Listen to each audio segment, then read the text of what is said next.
Assalamualaikum warahmatullahi wabarakatuh.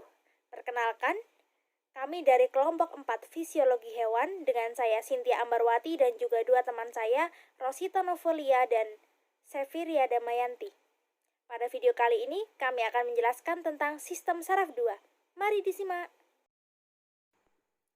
Topik pembahasan pada sistem saraf 2 meliputi pengertian sistem saraf, yang kedua, fungsi sistem saraf, yang ketiga ada sistem saraf pada hewan vertebrata, dan yang keempat, sistem saraf pada hewan invertebrata. Kita masuk pada materi yang pertama, pengertian sistem saraf. Sistem saraf pada hewan adalah sebuah jaringan dalam organ tubuh hewan yang terdiri dari jutaan sel serabut, dan serabut saraf tersebut terdiri dari sel-sel saraf yang saling berhubungan satu dengan yang lain. Selanjutnya, fungsi sistem saraf.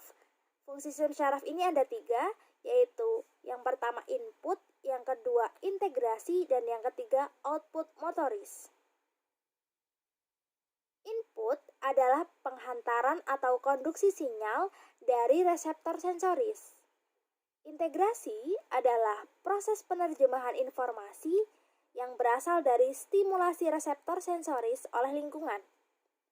Output motoris adalah penghantaran sinyal dari pusat integrasi, yaitu SSP, ke sel-sel efektor, sel-sel otot atau kelenjar yang mengaktualisasikan respon tubuh terhadap stimulus tersebut. Selanjutnya, sistem saraf pada vertebrata meliputi sistem saraf pusat dan sistem saraf tepi.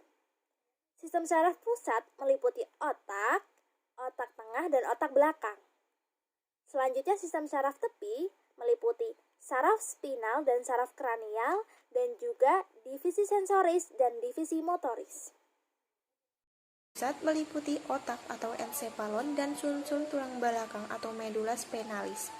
Pada amfibi, otak dan sumsum tulang belakang dilindungi oleh tengkorak dan ruas-ruas tulang belakang juga dibungkus oleh 3 lapisan selaput, yaitu durameter yang berbatasan dengan tulang dan pipiameter yang berbatasan dengan jaringan saraf. Walaupun otak dan sumsum tulang belakang memiliki materi yang sama, tetapi susunannya berbeda. Pada otak, materi kelabu terletak di bagian luar dan kulitnya atau konteks, dan bagian putih terletak di tengah. Pada sumsum tulang belakang, bagian tengah berupa materi kelabu berbentuk kupu-kupu, sedangkan korteks berupa materi putih. Otak atau ensephalon dibagi menjadi 5 bagian utama, yaitu lobus olfaktorius, otak besar atau cerebellum, otak tengah atau mesencephalon, otak kecil atau cerebellum, sumsum lanjutan atau medula oblongata, dan sumsum tulang belakang atau medula spinalis. Sistem saraf pada reptil terdiri atas sistem saraf pusat dan sistem saraf tepi. Sistem saraf pusat meliputi otak dan sumsum tulang belakang. Otak atau ensephalon terdiri dari otak besar atau cerebellum, otak tengah atau mesencephalon, otak kecil atau cerebellum, jembatan Farol atau pons faroli, sumsum sambung atau medula oblongata, serta sumsum tulang belakang atau medula spinalis. Sistem saraf tepi terdiri dari sistem saraf sadar dan sistem saraf tak sadar atau otonom. Selanjutnya, afes. Pada sistem saraf afes, semua aktivitas saraf diatur oleh susunan saraf yang terdiri atas otak dan sumsum tulang belakang. Otak burung terdiri dari beberapa bagian otak besar, otak tengah, otak kecil, dan sumsum lanjutan. Selain otak kecil, otak besar pada burung tumbuh dengan baik.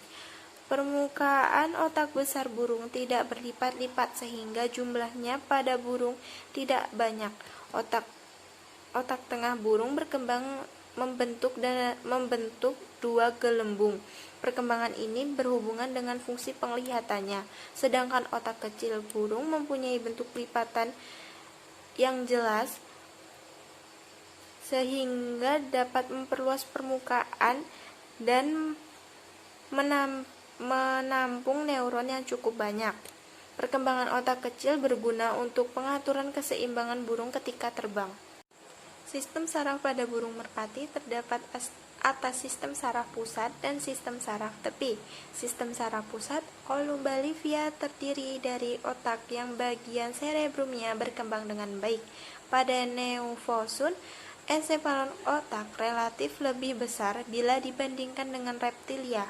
Di bagian atas terdapat 3 bagian pokok, yaitu yang pertama prosensepalon di bagian muka yang terdiri atas telesepalon dan diensepalon, dan yang kedua mesensepalon di bagian tengah, dan yang terakhir rhombensepalon yang terdiri atas metensepalon, miensepalon.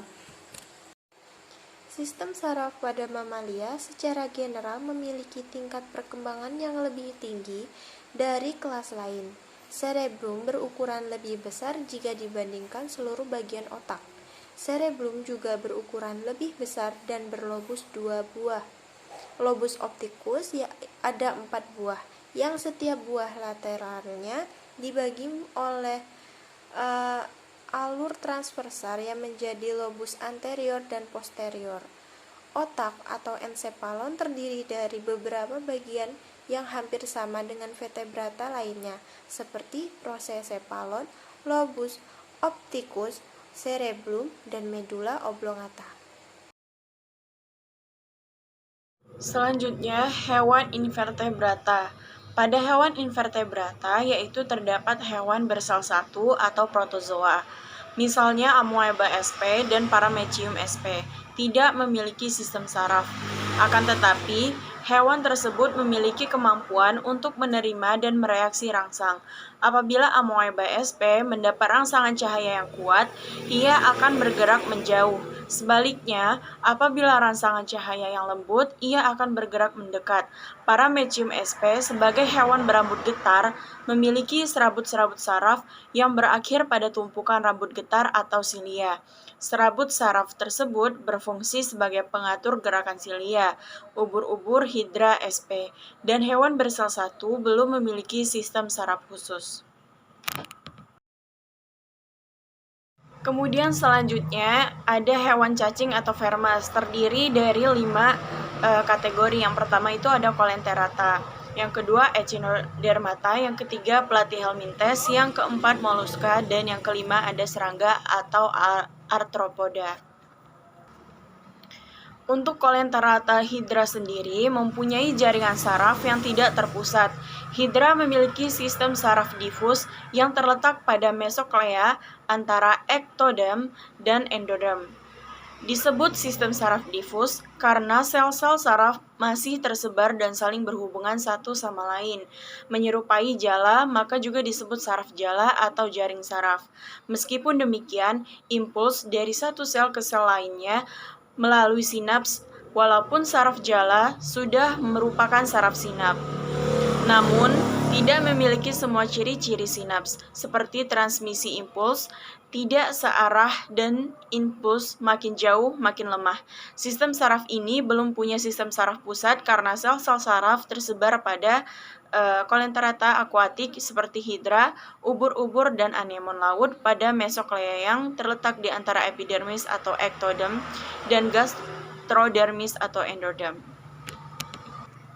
Selanjutnya terdapat sistem saraf difus karena sel-sel saraf masih tersebar saling berhubungan satu sama lain menyerupai jala yang disebut saraf jala. Sistem saraf ini terdiri atas sel-sel saraf berkutub 1, berkutub 2, dan berkutub banyak yang membentuk sistem yang saling berhubungan seperti jala. Meskipun demikian, impuls dari satu sel ke sel yang lainnya lewat melalui sinaps saraf jala sudah merupakan sistem sinaps tapi tidak mempunyai ciri-ciri sinaps. Kemudian yang kedua itu ada Echinodermata. memiliki cincin saraf sentral dengan saraf radial yang dihubungkan dengan jaring saraf pada masing-masing tangan. Sistem sarafnya masih primitif. Pada bintang laut memiliki sistem saraf sirkuler yang terdiri dari cincin saraf yang melingkari kerongkongan dengan cabang-cabangnya menuju ke setiap lengan. Tapi susunan saraf di dalamnya masih difus seperti jala. Belum ada pengelompokan dalam ganglion. Sistem saraf pada echinodermata sudah memiliki struktur tertentu dan fungsinya sudah lebih maju daripada coelenterata karena sudah memiliki sel saraf sensorik, sel saraf motorik, dan telah ada refleks. Sistem saraf pada echinodermata masih merupakan sistem saraf primitif. Yang ketiga ada platyhelminthes. Seekor cacing pipih memiliki sistem saraf yang simetris bilateral. Sistem saraf pusatnya adalah otak kecil yang dihubungkan dengan dua tali saraf longitudinal. Sistem saraf tepinya meliputi sistem saraf transversal yang mirip tangga yang menghubungkan tali saraf dengan jaluran saraf yang lebih kecil di sepanjang tubuh. Pada cacing pipih mulai terlihat adanya sefalisasi, yaitu pemusatan sel-sel saraf pada bagian depan atau anterior tubuhnya. Planaria merupakan contoh yang baik karena sel-sel sarafnya terkonsentrasi menjadi sebuah ganglion dengan dua lobus di bagian muka tubuhnya disebut ganglion kepala atau otak primitif. Kemudian yang keempat ada moluska. Pada moluska, sistem saraf terdiri atas 3 buah ganglion utama, yakni yang pertama ada ganglion otak atau ganglion cerebral, yang kedua ada ganglion visceral atau ganglion organ-organ dalam, yang ketiga ada ganglion kaki atau pedal.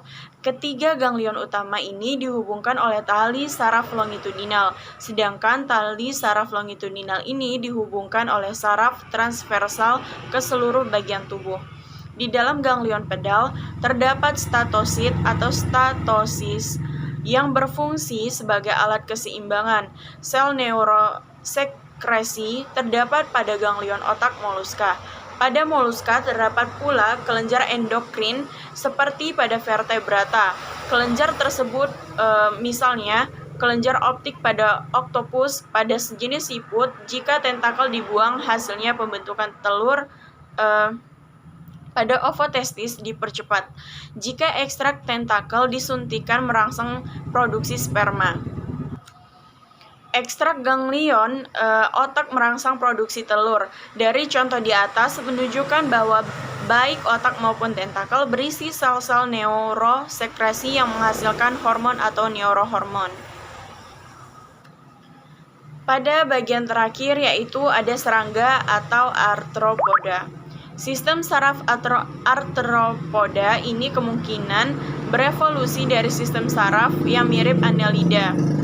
Adanya penyatuan ganglia yang ekstensif pada kepala dan pada tali saraf ventral menjadikan sistem saraf arthropoda kurang bersegmentasi secara seragam dan lebih tersentralisasi dibandingkan dengan sistem saraf annelida.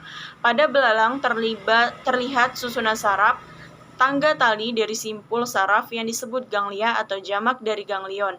Ganglion merupakan pusat pengolah rangsang.